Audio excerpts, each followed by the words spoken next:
ले चाचा सिगरेट देख, पैसे देना। लो चाचा, देख कैसी हालत हो रही है चाचा की, फिर भी काम कर रहे हैं। कोई नालायक ही होगा इनका बेटा जो इनको ऐसे काम करवा रहा है। ले चल, क्या देखे जा रहा है, चलना। बेटा रुक तो। क्या हुआ चाचा? ले बेटा, ये मेरे पोते को दे देना। जैसे मेरा हाथ तोड़ा था वैसे बहू का हाथ तोड़ देना। इनकी बातों से लग रहा है ये तेरे पापा है। अरे बेटा इसे मत मारो, मुझे तकलीफ होगी। तेरे पापा ने बोल दिया इसलिए तुझे माफ कर दिया, लेकिन अल्लाह तुझे कभी माफ नहीं करेगा।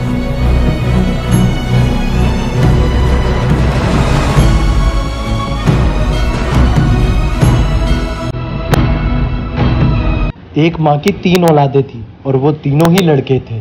हट, चाबी होगी मेरी यहाँ। अरे माँ अभी तक सो रही हो, उठो, भूख लगी है, खाना खाना है मेरे को।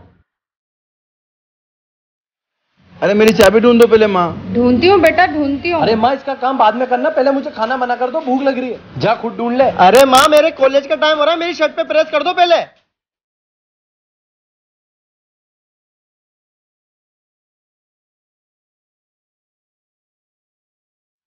बुखार की दवाई खा लेती हूँ।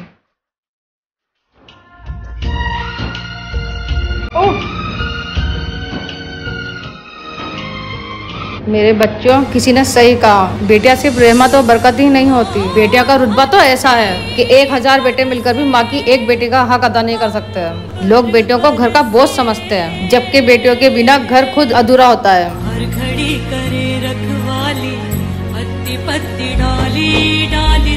तेरी दुकान से एक जोड़ी कपड़े लेने। हाँ हाँ आ जाओ पापा।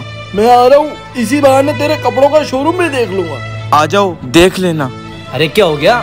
अरे कुछ नहीं यार, मेरे पापा इस दुकान पे पहली बार आ रहे हैं और मैंने उनकी खुशी के लिए उनसे झूठ बोल रखा है कि मैं इस दुकान का मालिक हूँ, मैं तो यहाँ पे एक नौकर हूँ। आ जाएगा तेरा मजा।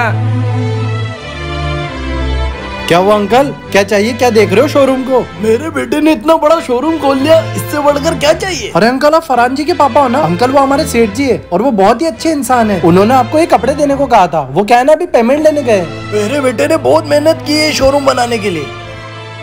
सेठ जी ऐसा क्यों किया? यहाँ का नौकर तो मैं हूँ।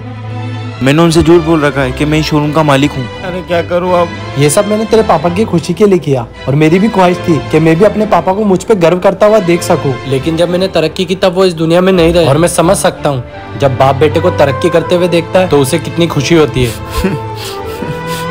वो मकान है ना, वो हमारे नाम कराओ जो अभी तक तुम्हारे नाम है। बेटा एक एक मंजिल तुम तीनों को दे तो रखी है मैंने। अरे मैं तो 30वीं मंजिल पे रह रहा हूँ, वो भी 3 सेट लगा के। इन दोनों के कमरे में तो एसी लग रहे हैं। मेरे नीचे वाले फ्लोर में नाली का पानी भर जाता है। मेरे भी छोटे छोटे बच्चे हैं, दूसरी मंजिल पे गिर पड़ जाते हैं ऊपर चढ़ने में। तुम हमारे इससे पाती कर दो, तुम्हारे तो कब्र में पेड़ लटके हुए हैं।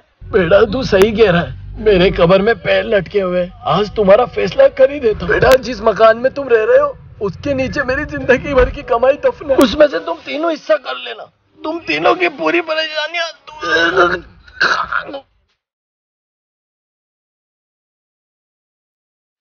अरे इतना मकान तोड़ दिया, कुछ निकला या नहीं? साहब ये निकला है। अरे सबका बराबर हिस्सा रहेगा। ये पेपर जिस तरह तुमने इस मकान को तोड़ा वैसे इस मकान को हमको बनाकर दिखाओ।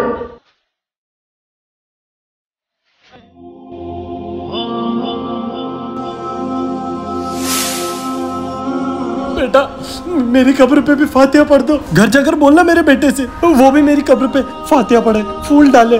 मेरे बेटों से बोल दो ना जाके मेरी कब्र पे फातिहा पढ़े। मेरे बेटे को भेज देना। तुम्हारी परेशानी के जिम्मेदार तुम खुद हो। तुम्हारी कब्र पे रोज रहमत बरसती है और मेरी कब्र पे रोज गुनाह। वो इसलिए क्योंकि मेरे बेटे रोज मुझसे मिलने आते हैं। अरे मेरी औलादे भी मुझसे बहुत मोहब्बत करती थी, लेकिन फिर वो मुझसे मिलने क्यों नहीं आते? क्योंकि तुम भी तुम्हारे वालिदैन की कब्र पे तुम्हारे बच्चों को लेकर नहीं आते थे और मैं अपने वालिदैन की कब्र पे अपने बच्चों को रोज लेकर आता था, इसलिए वो मेरी कब्र पे रोज आते हैं। तुमने अपने बच्चों को उनके हाथों में मोबाइल दिया और मैंने कुरान मस्जिद। तुम अपने बच्चों को देश विदेश लेकर गए लेकिन कभी कब्रिस्तान नहीं लाए।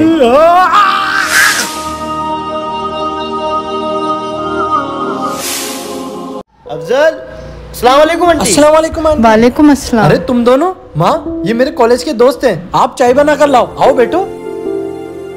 और सुनाओ, क्या चल रहा है? अरे मुझे जॉब से छुट्टी मिल गई थी तो मैंने सोचा अपने देश होकर आ जाता हूँ। मैं भी अभी कल यूएस से आ रहा हूँ फ्लाइट से। चलो बढ़िया यार, तुम लोग सेट हो गए। अच्छा कमा रहे होंगे ना? मैं तो ऑस्ट्रेलिया रह रहा हूँ, 1 साल के 2 करोड़ रुपए आराम से कमा रहा हूँ। यहाँ कुछ भी नहीं है, असल में बाहर ही कमाई है। मैं तो जाता रहता हूँ स्विट्जरलैंड, अमेरिका। बढ़िया बढ़िया यार, बढ़िया बढ़िया बढ़िया। क्या ये तो बता, तू क्या कर रहा है? अबे तू घर से आगे तो बढ़, यहीं चिपका रहेगा क्या? चाहता तो मैं भी बाहर शिफ्ट होकर लाखों करोड़ों कमा सकता था, लेकिन घर पर नौकरी करके जो मैं कमा रहा हूँ ना, वो तुम लोग नहीं कमा सकते। घर पे रह के कर क्या रहा है तू? ये झाड़ू पोछा?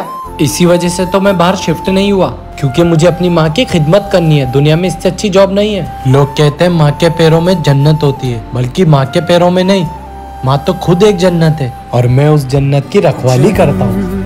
जन्म वो तू ही मेरे पास माँ।